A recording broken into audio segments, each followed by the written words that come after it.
Now we turn to high school sports with another edition of Prep Sports Extra, as always joined by Randy Rosetta from hubcitypreps.com. Got a lot to get to. We'll see how much we can get in here. High school football, a big one for the private schools here in town this week. Trinity Christian at Lubbock Christian. They don't need to be reminded, Trinity Christian's never beaten Lubbock Christian, but they are in a better position in the district standings right now. They're unbeaten.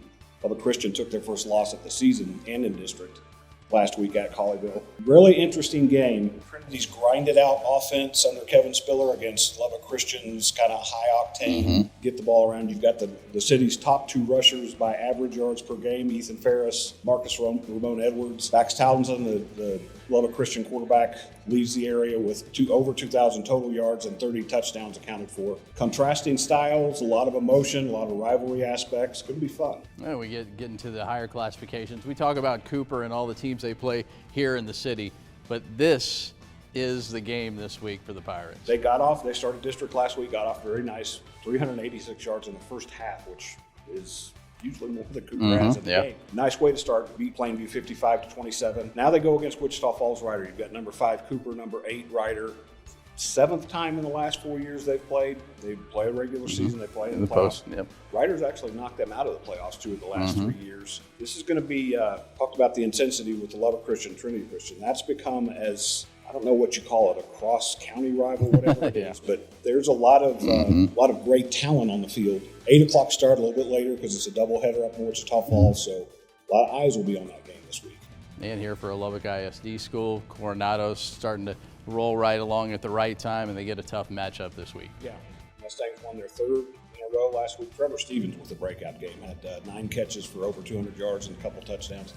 Jed Carroll has definitely found it. Another 300-yard game, another 4-touchdown game. He's not thrown an interception in 3 weeks, and that's something that DJ Mann talks about at the coaches' lunches all the time. Throw it to the team in the right color uniform, and he has figured that out.